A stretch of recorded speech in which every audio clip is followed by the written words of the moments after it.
সামনে রমজান মাস আসতেছে, একটা পরিকল্পনা করবেন।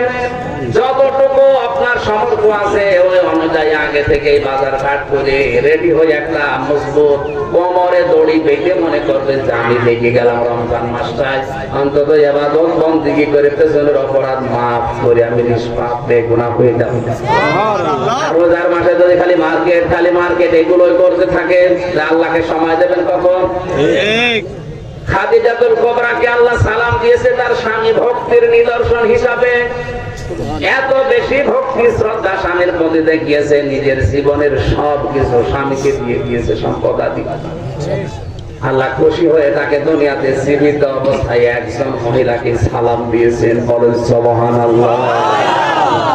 আর একজন মহিলাকে আল্লাহ শুধু সালাম না, তাকে জান্নাতের ঘর পর্যন্ত বানিয়েছেন, তার নাম আসিয়া। তিনিও স্বামীর প্রতি বরদোয়া দেননি।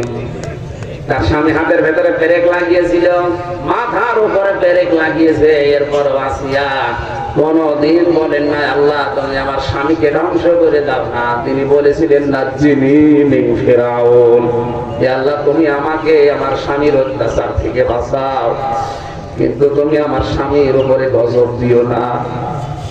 ও মা বোনেরা, নামাজ পড়েন, রোজা রাখেন, কালো বোরকা পরেন, মনে করছেন আমার মতো ভালো মানুষ নেই, আমি জান্নাত পাবো না, পাবে কে?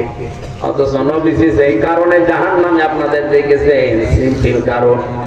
আল্লাহর নবী বলেন ওই মহিলাকে আমি নবী জাহান্নামে দেখলাম যারা রাস্তাঘাটে চলার সময় চুল খুলে খুলে চলতো,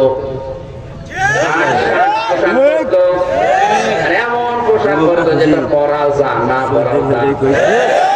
2 নম্বরে ওই মহিলাকে আমি জাহান্নামে বেশি দেখেছি যে মহিলা তার স্বামীর সাথে কুফরি করে, জীবন লোকটা আপনার পেছনে শ্রম দেয়, মাথার ঘাম পায়ে ফেলে, হঠাৎ একটা সাবান কম হলে আপনি বরদোয়া দিয়ে দেন, গালি দেন যে তোর বাড়িতে এসে কিছুই পেলাম না।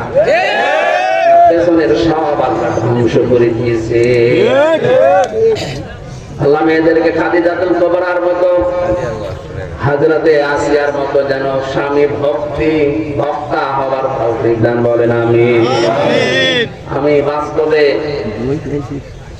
জেলখানাতে স্বামী স্ত্রীর অধিকাংশ পরিবারের এই যে সমস্যার কারণে ছেলে মানুষ বেশি গেছে। 100 জনের 60 জন তো হবে, হয় বউ মার্ডার করা, না বউ আত্মহত্যা করে ফেলেছে, এরকম মানুষই বেশি।